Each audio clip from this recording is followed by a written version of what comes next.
샬롬! 어느덧 2025년 2월이 되었습니다. 연초에 함께 묵상하였던 여호수아 말씀은 잘 묵상하셨나요? 네, 하나님께서 여호수아에게 강하고 담대하라 말씀하셨던 것처럼 이 한 해를 시작하며 주님의 동행하심을 믿고 강하고 담대하게 시작하셨으리라 믿습니다. 이제 2월 8일부터 4월 20일 부활주일을 지나서 4월 22일까지 우리는 누가복음을 묵상할 예정입니다. 누가복음 묵상을 통해서 우리가 부활주일을 기다리게 될 텐데요. 그 부활주일을 기다리는 우리에게 부활의 소망이 점점점 커져가기를 소망하면서 누가복음 산책 시작하겠습니다. 네, 먼저 누가복음의 저자입니다.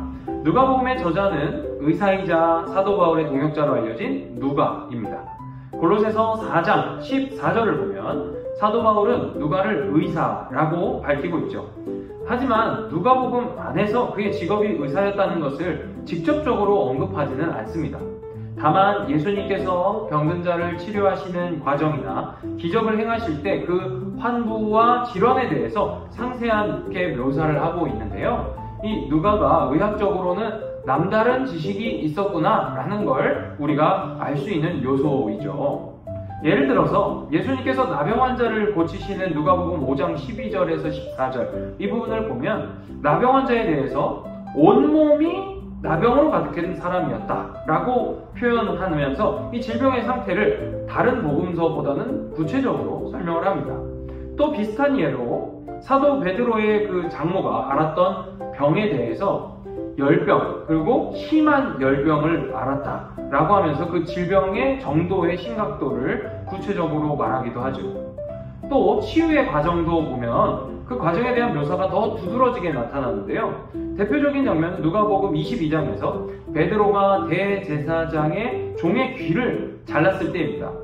마태복음은 베드로가 귀를 치는 장면만 기록하고 있고 마가복음은 이 장면에 대해서 치유의 과정을 생략하고 있죠. 또 사복음서 가운데 하나인 요한복음을 보면 귀가 잘린 그 대상이 말고다 라는 것을 언급하면서 개인적인 상세한 정보에만 관심을 두고 있어요. 그런데 이 누가는요, 예수님이 그의 귀를 만져서 낫게 하셨다 라면서 그 치유의 과정을 상세히 우리에게 묘사하고 있죠.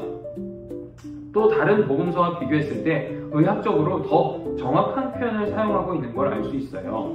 혈루증을 앓고 있는 여인에 관한 기사죠. 누가복음 8장을 보면 누가는 12년 동안 혈루증을 앓았으나 어떤 의사에게도 고침을 받지 못한 여인이다. 이렇게 그 환자에 대해서 기록을 하고 있습니다. 이것은 마가복음에서는 많은 의사에게 고생하였고 가진 것을 다 썼으나 도리어 더 중하여졌던 이라는 표현과는 좀 비교가 되죠. 또 누가는 의료행위 자체를 부정적인 행위로 묘사하지 않고 오히려 이 의료행위가 중립적인 것으로 묘사를 하면서 우리에게 그 치유의 장면을 가르쳐주고 있는 걸 볼 수 있습니다. 또 누가복음을 시작하면서 저자가 밝히고 있는 것처럼 누가복음은 모든 것을 근원부터 자세히 살펴 기록했다 이렇게 말을 하죠. 이것은 그의 어떤 사건에 대해서 접근하는 방식, 그 체계적으로 접근하고자 하는 그의 방식을 보여주는 장면이기도 합니다. 또 정확히 기록하려고 하는 그의 태도에서 이가 정말 의사와 같은 어떤 전문직을 가지고 있던 사람인가 보다 라고 유추해 볼 수 있는 대목이기도 하죠. 누가복음의 기록 시기에 대해서 알아보도록 하겠습니다. 크게 대표적으로 세 가지 견해가 있는데요. 첫째는 초기 기록설, 둘째는 중기 기록설, 셋째는 후기 기록설입니다. 첫째 초기 기록설의 큰 특징은 누가복음과 사도행전이 연속선상에 있다라는 그 전제 속에서 주장이 되고 있는 건데요. 이것은 둘 다 누가가 기록했다라는 것을 주장하는 의견이기도 해요. 그래서 AD 60년경에 기록되었을 것으로 주장하는 견해입니다. 또 중기 기록설은요, 이보다 조금 더 늦은 AD 70년에서 85년경에 기록되었을 거라고 주장하는 견해인데요. 이 주장을 하는 학자들의 견해는요, 누가복음이 70년대 후반에 기록되어서 예루살렘 성전 파괴의 예언, 그 서술이 성전 멸망 이후에 쓰여진 것이 신이라는 것을 보여주는 증거다라고 말합니다. 또 이 누가복음과 사도행전이 초대교회의 발전을 반영하고 있다고 얘기를 해요. 가만 보면 사도행전이나 누가복음이나 어떤 교회의 형태, 그 회중의 회집 이런 것들이 이 말미에 기록되어 있는 걸 보여주지 않습니까? 그걸로 봐서는 이른 시기보다는 조금 더 나중에 기록된 것이 아니겠냐라고 하는 그 기록상의 이유로 근거를 대고 있습니다. 또 세 번째는요, 많은 사람들이 따르진 않지만 아주 후기에 기록되었을 거다라고 주장하는 견해인데요. 85년에서 95년경, 엄청 늦죠. 1세기 후반부로 이 시기를 늦춥니다. 이 대표적인 학자는 콘첼만이라는 아주 자유주의, 진보적인 성향의 신학자인데요. 이분은요, 누가복음의 기록 시기를 요한복음과 비슷한 시기로 보고 있어요. 그 근거는요, 사도 바울 옆에서 동행하면서 초기 기독교 자료들을 쉽게 접할 수 있었을 거고, 또 누가복음 1장에서 언급하고 있는 대로 누가가 빠르게 자료를 수집하고 정리했을 것이라는 어떤 가정에 기반한 주장입니다. 그러니까 후기에 기록했어도 충분히 그 자료들을 근거로 나중에 기록할 수 있다. 반드시 그 시기에 함께 동행하면서 기록했을 필요는 없다라고 하는 그 누가의 종합적인 그 기록 방식을 근거로 이 후기 기록서를 주장을 합니다. 세 번째는 누가복음의 신약 성경 안에서의 위치입니다. 신약 성경 세 번째 책이자 공강복음 가운데 하나인 이 누가복음의 특징이 있다면 누가복음과 사도행전이 연속적으로 기록되어 있는 것으로 보인다는 것이죠. 누가는 두 편의 성경을 기록했습니다. 예수님의 생애와 성령의 사역을 잇는 연결고리 역할을 감당하고 있는 것이죠. 예를 들자면 누가복음은 예수님의 승천으로 끝나고 사도행전은 승천 사건으로 시작을 하죠. 이건 다른 어떤 복음서에서도 찾아볼 수 없는 아주 독특한 특징입니다. 네 번째로 누가복음과 다른 복음서의 관계를 한번 생각해 보겠는데요. 마태복음은 예수님을 유대인의 왕으로 강조하고 있고, 또 마가복음은 예수님을 고난받는 종으로 묘사하고 있다면 누가복음은 예수님을 온 인류의 구세주로 제시하고 있다는 겁니다. 예를 들어서 누가복음에는 가난한 자, 이방인, 여성, 그리고 죄인 이런 아주 소외계층을 특별히 강조하고 있죠. 또 다른 복음서의 차이점이 있다면 누가는 예수님의 가르침과 기적뿐만 아니라 그러한 소외된 이들을 향한 그 예수님의 그런 따뜻한 시선들을 아주 진하게 묘사하고 있다는 특징이 있어요. 그러니까 다른 복음서들과 비교했을 때 누가복음만이 독특하게 가지고 있는 그런 특징이라고 하겠죠. 다섯 번째로 누가복음의 구조와 그 기록 방식을 한번 생각해 보려고 합니다. 누가복음의 구조를 살펴보면 그가 서문에서 밝히고 있는 것처럼 근원부터 자세히 알리기 위해서 상당히 논리적으로 기록되어 있는 걸 볼 수 있는데요. 복음서 전체가 예수님의 생애의 흐름에 맞춰서 기록되어 있는 걸 볼 수 있습니다.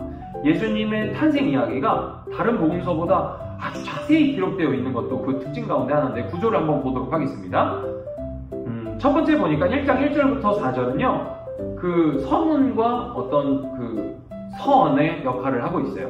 그 고대 역사서의 서문 형식을 따라서 누가의 기록 목적을 밝히고 있죠. 그리고 이어서 예수님의 탄생과 유년기를 그 세례 요한의 탄생 이야기와 함께 마리아의 찬양, 예수님의 출생 이야기를 아주 길게 2장이나 할애해서 서술하고 있습니다.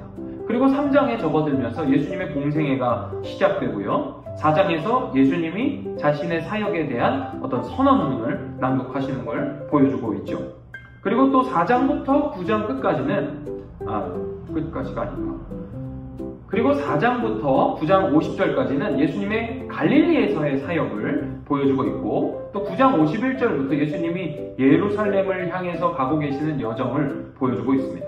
그리고 19장 45절에 이르러서 예루살렘에 들어가신 예수님이 그 안에서 어떤 사역을 하시는지, 그리고 십자가 사역을 어떻게 감당하게 되시는지를 보여주고 있고요. 마지막에 24장에 이르러서 부활하신 예수님의 모습을 우리에게 보여주고 있습니다.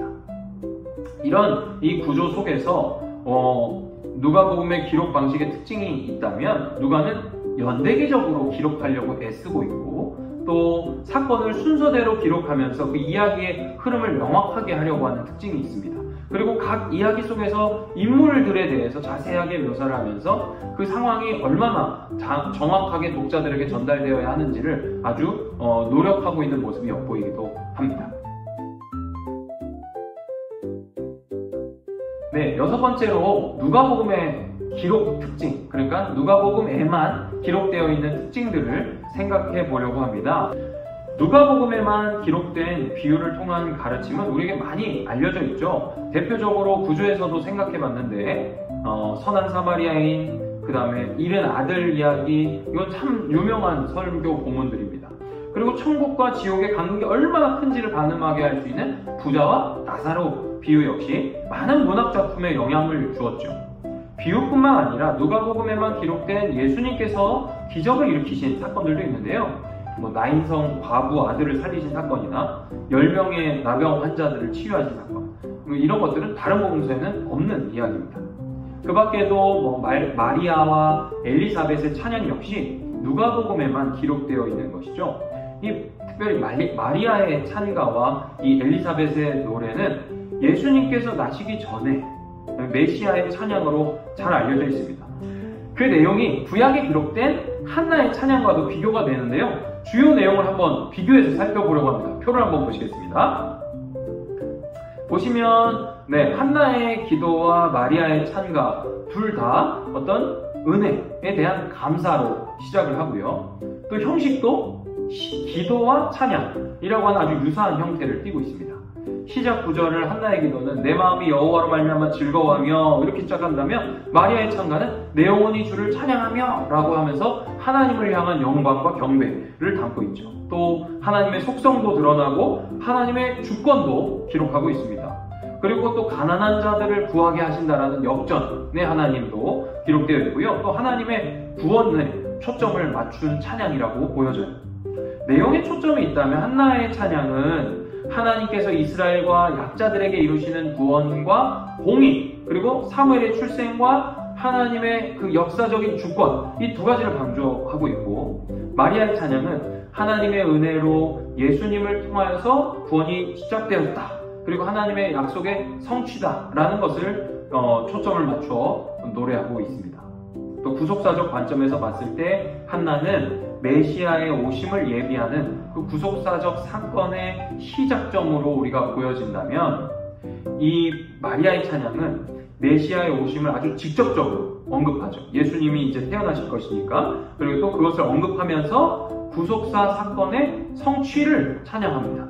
아직 구약은 오실 하나님의 그것을 예비적으로 보여주고 있다면, 마리아의 찬양은 오신 예수님, 그러니까 이미 마리아의 뱃속에 있는 예수님을 찬양하고 있는 것으로 묘사되고 있다고 할 수 있겠죠.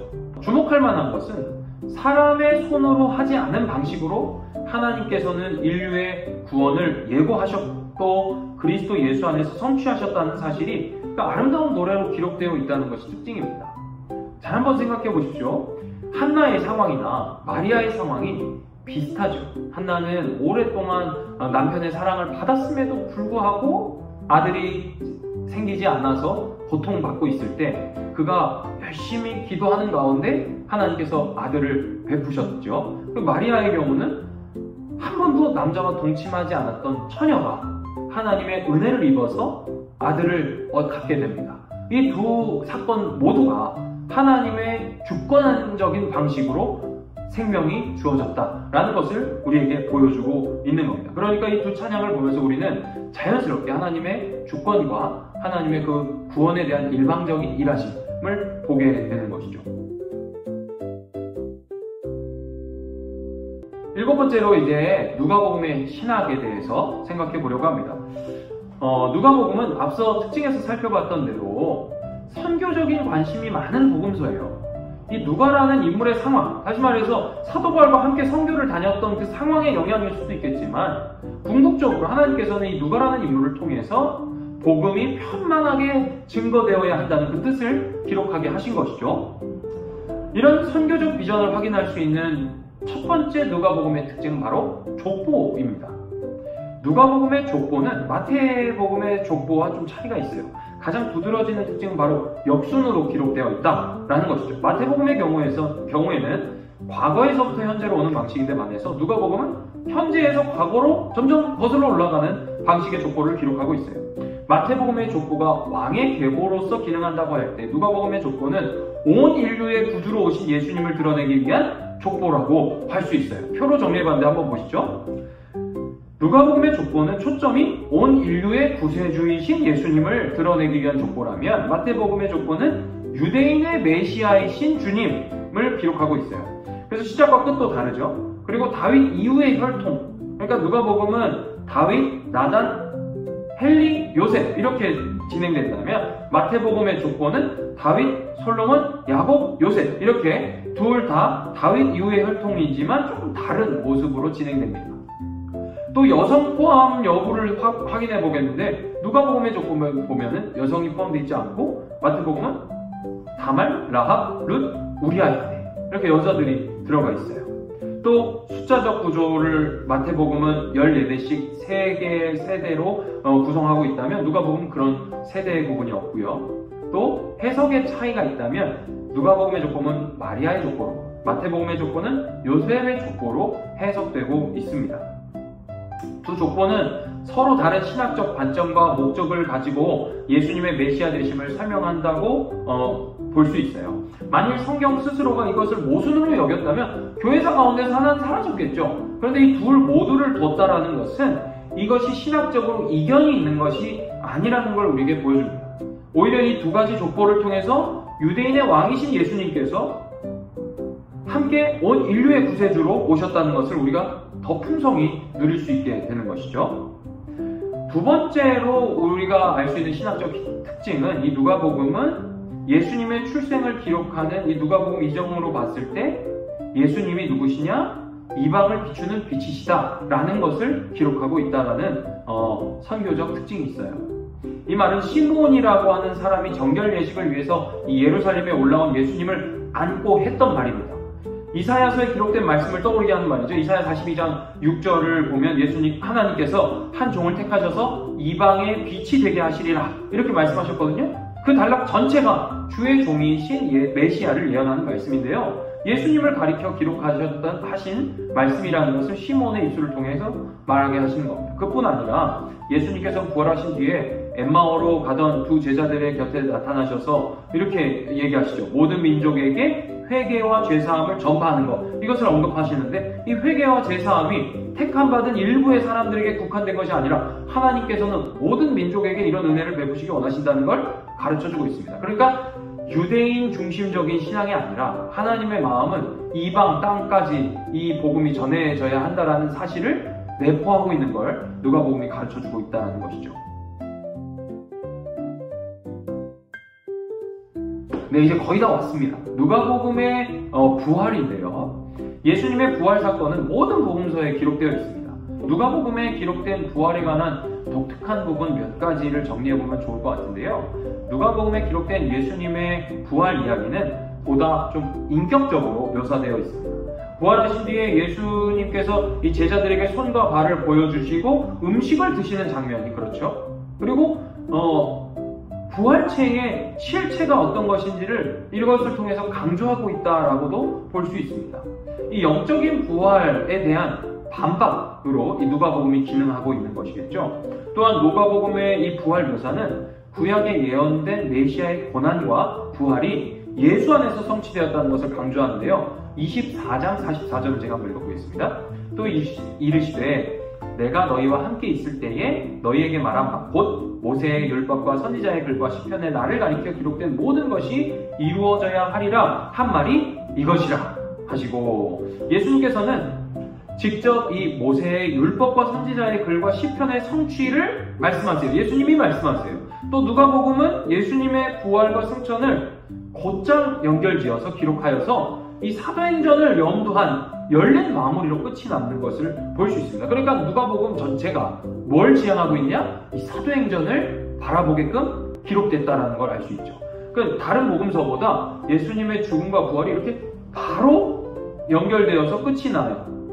마태복음과 요한복음은 예수님의 승천을 다루지 않고 있는 점에서 이것이 누가복음의 독특한 특징이라고 할 수 있겠죠. 이제 누가복음 산책을 마칠 시간이 되었습니다.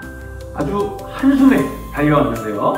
누가복음 어떠십니까? 아마 자주 읽으셨던 말씀이시기 때문에 그냥 지나치신 적도 있으실 겁니다. 이 얘기 내가 아는 얘기네. 이거 탄자 얘기네 하면서 지나가셨을 법도 한데요. 이번 기회에 이 누가복음을 근원부터 자세히 읽어보실 수 있는 기회가 열리시면 좋겠다 생각을 해봅니다. 또 부활절을 기다리면서 이 누가복음, 방금 말씀드린 것처럼 누가복음의 부활, 멋지지 않습니까? 이 누가복음의 부활을 읽으시면서 부활의 소망이 점점 더 커지게 되면 좋겠다 생각을 해보게 되는데요. 누가복음을 공부하시고 싶으신 분들은 누가복음을 다른 복음서와 비교해가면서 읽으시면 더 재밌게 읽으실 수 있을 것 같습니다. 그리고 누가복음의 각 본문마다 메시지를 묵상하고 싶으신 분은 뭘 하면 될까요? 새벽 기도의 말씀을 들으시면 돼요. 그것을 들으시면 많은 도움을 받으실 수 있을 겁니다. 4월 22일까지 진행되는 이 누가복음 묵상, 이 묵상을 통해서 큰 은혜를 얻으시길 바라면서 저는 이만 인사드리도록 하겠습니다. 샬롬!